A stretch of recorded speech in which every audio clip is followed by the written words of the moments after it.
उसकी आज्ञाकारिता मानते हैं। हर व्यक्ति का आज्ञाकारिता पूरा जब होता है जब वो बपतिस्मा लेता है। आमीन। उन्होंने चोरी करना छोड़ दिया, गाली देना छोड़ दिया, बुराई करना छोड़ दिया, उसके बाद भी वो शुद्ध हो गया। फिर भी एक आज्ञा बाकी, वो है जो कोई विश्वास करे और बपतिस्मा ले, उद्धार उसी का होगा।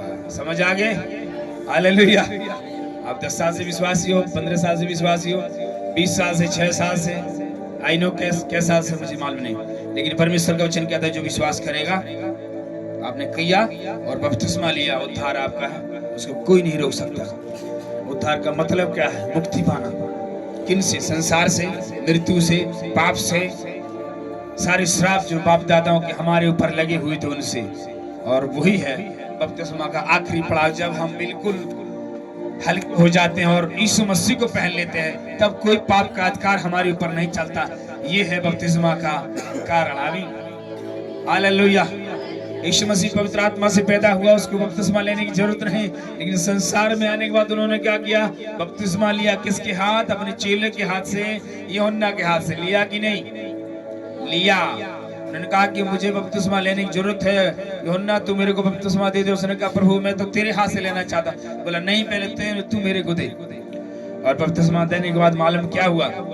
ये जो शब्द हम बोलते हैं, पिता, पुत्र, पवित्र आत्मा, तीनों इकट्ठे थे, तीनों इकट्ठे एक साथ दिखाई देते हैं। पहला तो यीशु मसीह खुद बपतिस्मा ले रहा है, दूसरा पवित्र आत्मा कबूतर की नहीं उसके बगल में आके बैठा, और तीसरा स्वर्ग खुल गया, परमेश्वर की आवाज आई, ये मेरा प्रिय पुत्र है, दिस इज माई प्रेशियस सन, ये मेरा कीमती पुत्र है, ये मेरा प्रिय पुत्र। हालेलुया।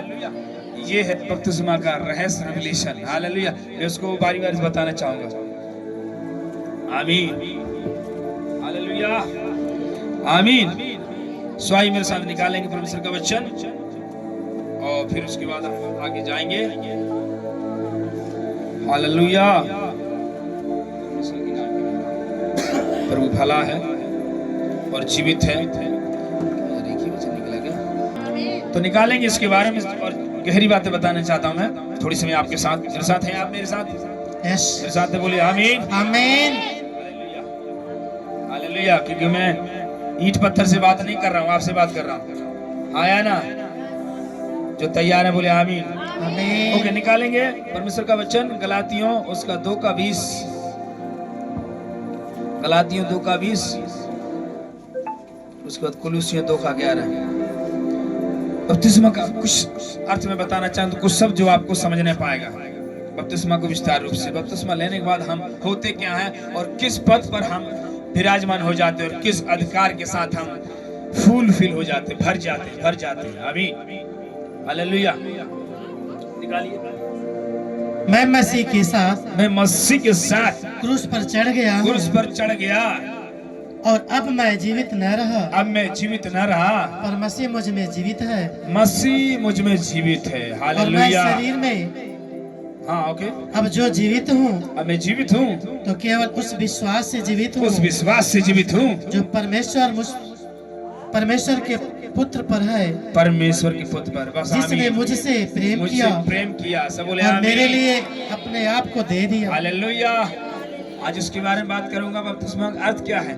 जब कभी हम प्रभु के नाम से बपतिस्मा लेते हैं, जल संस्करण लेते हैं, जल संस्करण पाते हैं पास्टर के द्वारा, नदी में, तालाब में, जहां भी गहरे पानी में, और वही उसको जल संस्करण या बपतिस्म बोलते हैं, या नया जिंदगी भी बोलते हैं, नया जीवन। आमीन।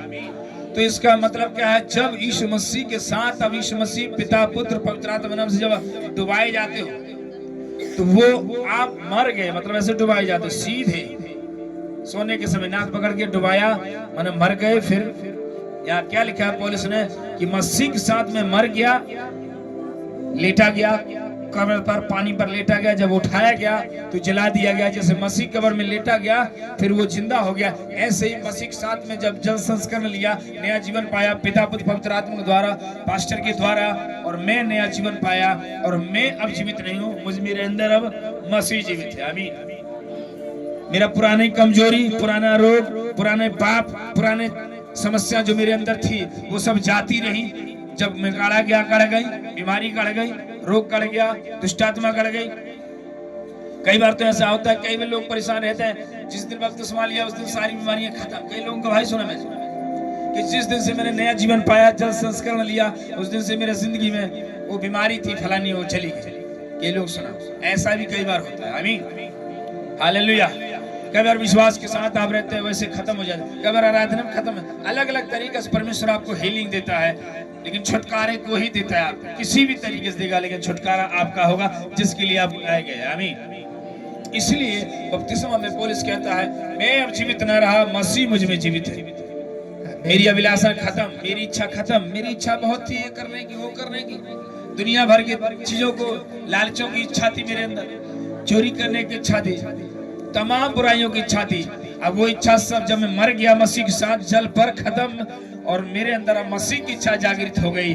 मैं एक दूसरे के लिए प्रार्थना करूं, एक दूसरे के लिए प्रेम करूं, एक दूसरे को क्षमा करूं, एक दूसरे के लिए प्रार्थना करूं, ये मसीह की इच्छा है। लंगड़ों को, बहरों को सुसमाचार सुनाओ, यीशु मसीह का आनंद का सुसमाचार बताओ, ताकि लोग वो भी मेरे जैसा लाइफ आनंद का जीवन जी सके, मेरे परिवार जैसा, मेरे घर जैसा। ये है परमेश्वर की इच्छा और नए जीवन व्यक्ति की इच्छा। पुराने जीवन की इच्छा, हाँ, पुराना रोग, पुरानी चुगली, पुराने परेशानियां, पुरानी प्रॉब्लम, पुरानी चीजें पड़ी हुई है। लेकिन जब आप मर जाते हो, नया हो गया, आप मर गए मसीह के साथ, आप जिंदा हो गया। फिर से उस वचन को पढ़ दो जरा, बहुत अच्छा टॉपिक है। मैं मसीह के साथ क्रूस पर चढ़ गया, साथ क्रूस पर चढ़ गया। जैसे यीशु मसीह क्रूस पर चढ़ गया, केवल यीशु मसीह नहीं चढ़ा, मैं भी उसके साथ चढ़ गया पापों के साथ। मेरे पाप थे, विचारों के पाप, आंखों के देखे पाप, कानों के सुने पाप, शरीर से जो पाप किया वो पाप थे, लेकिन मैं क्रूस पर चढ़ गया मसीह के साथ। जो मसीह क्रूस इसलिए चढ़ा गया कि मेरे पाप खत्म हो जाए और मैं धर्मी बन जाऊं। आमीन। हाँ, चढ़ गया। और आगे, और अब मैं जीवित न रहा, मैं जीवित नहीं हूँ, पर मसीह मुझ में जीवित है। मसीह की इच्छा जीवित है। इसका मतलब क्या है? मैं जीवित नहीं हूँ, मेरे अंदर मसीह की इच्छा प्रकट होगी। वो जो चाहता है इस शरीर में वो होगा, वो जो चाहता है मेरे जीवन से वो होगा, वो जो चाहते हैं परमेश्वर वो होता, पवित्र आत्मा जो होगा कर रहे जीवन वही होगा। हालेलुया। हमें अपनी इच्छा से नहीं, परमेश्वर की इच्छा के अनुसार चलूंगा, पूछ कर चलूंगा, प्रभु मुझे यहाँ पर जाना है, मैं जाऊं कि नहीं जाऊं। आमीन। प्रभु मुझे उस प्रोग्राम में जाना है, प्रभु मैं जा सकता हूँ, प्रभु आपको बताएगा। प्रभु एक काम करने के लिए मैं तैयारी कर रहा हूँ, क्या मैं करूँ कि नहीं करूँ। दो शब्द आपको परमेश्वर से पूछना, पवित्र आत्मा की सहायता मांगना, और परमेश्वर बिल्कुल आपको बताएगा। गलत होगा तो बिल्कुल हटा देगा कि नहीं, वहां नहीं जाना, क्योंकि आपके लिए आगे नुकसानदायक हो सकता है, घातक हो सकता है, तो परमेश्वर वहां से आपको हटा देगा। इसलिए अगुवाई मांगना है कि परमेश्वर मैं क्या करूं आगे। हालेलुया। परमेश्वर जीवित है। अब मेरी इच्छा खत्म। मैं जहाँ चाहता था वहां जाता था, पहले जब मेरी इच्छा में जीता था, जो देखना था वो देखता था, जो सुनना था वो सुन लेता था। लेकिन अब जो परमेश्वर चाहेगा मैं वही सुनूंगा, परमेश्वर जो कहा वही देखूंगा, परमेश्वर जो बोला वही बोलूंगा। मनमर्जी बिल्कुल नहीं करूंगा। इसकी चोरी करना, उसकी चुगली करना, इसको झगड़ा करना, बार बार झगड़े उत्पन्न करना, बार बार भेदभाव करना, बिल्कुल